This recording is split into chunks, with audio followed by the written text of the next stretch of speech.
Hi, in this tutorial I am going to discuss about budget constraint, an important concept of consumer theory.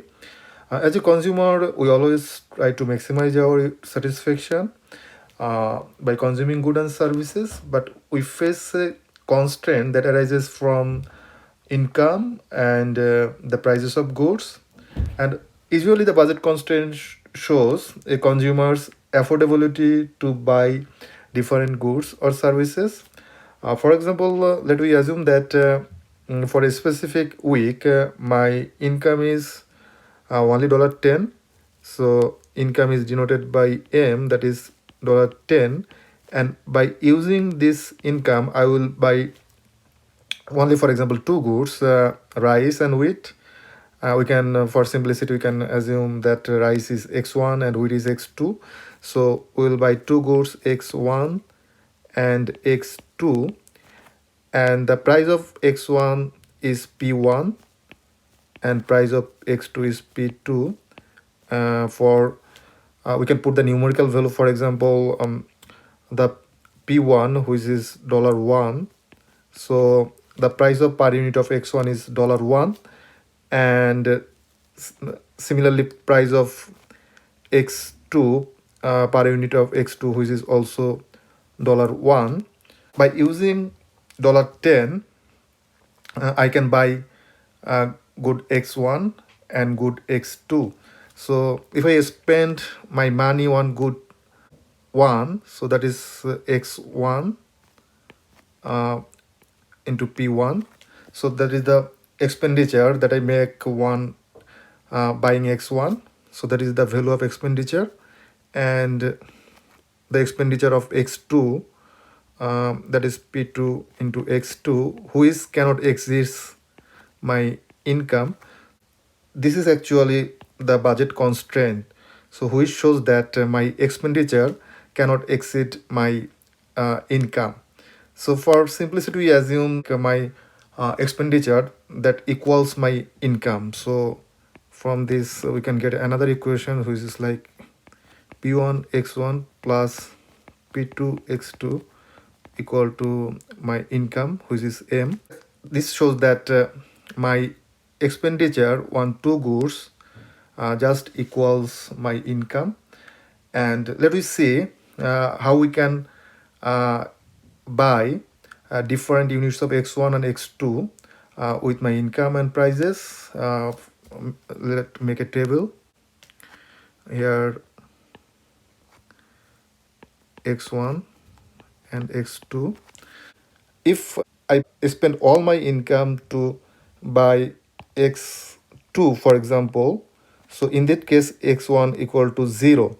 So x2, because x1 is equal to 0, this term would be 0. So x2 equal to m by p2.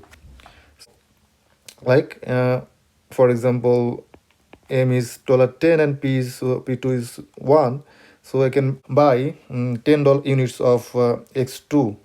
So when x1 is equal to 0, my x2 is equal to 10.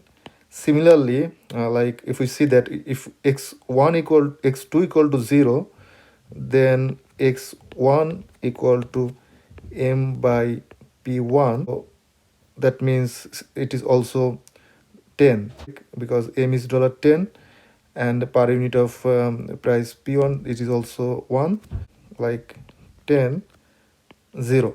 Okay, so just like if we convert it into a graph, so we see that x1 x2 and the vertical intercept of this curve. So while I buy x1 0, then I can maximum amount I can buy x2, which is equal to 10 unit. Intercept is m by p2, and similarly the intercept of horizontal axis, which is m by p1, which is also 10. So this is actually the intercept of this two line to the extreme point where you can buy just only x1 or only x2.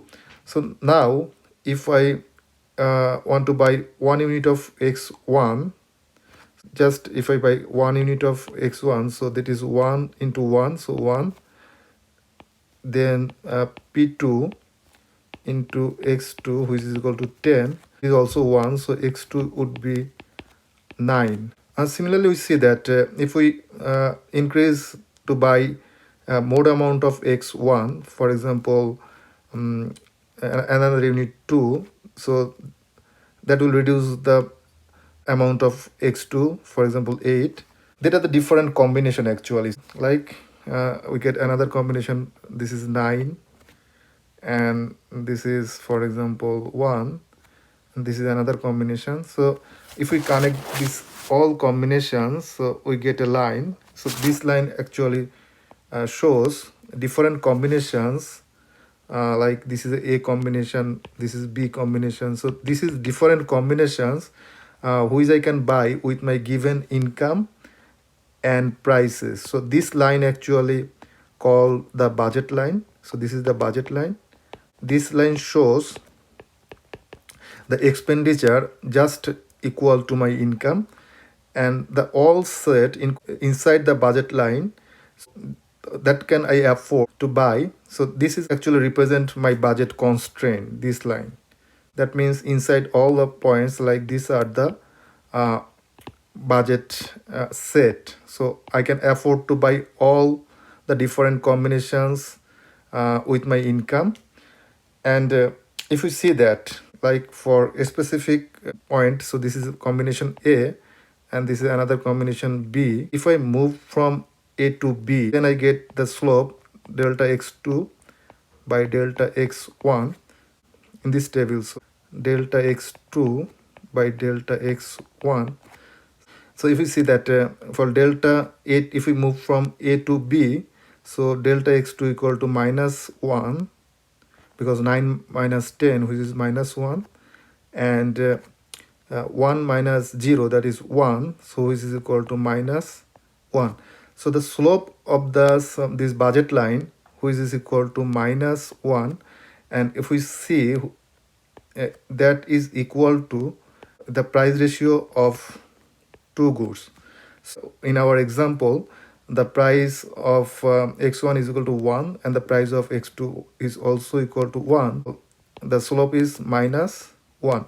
That is the slope of this budget line, which is equal to the price ratio. So in the next tutorial, we will see the details of the slope, how can we derive the slope, and how can the slope is changing when the price is changing. See in the next tutorial.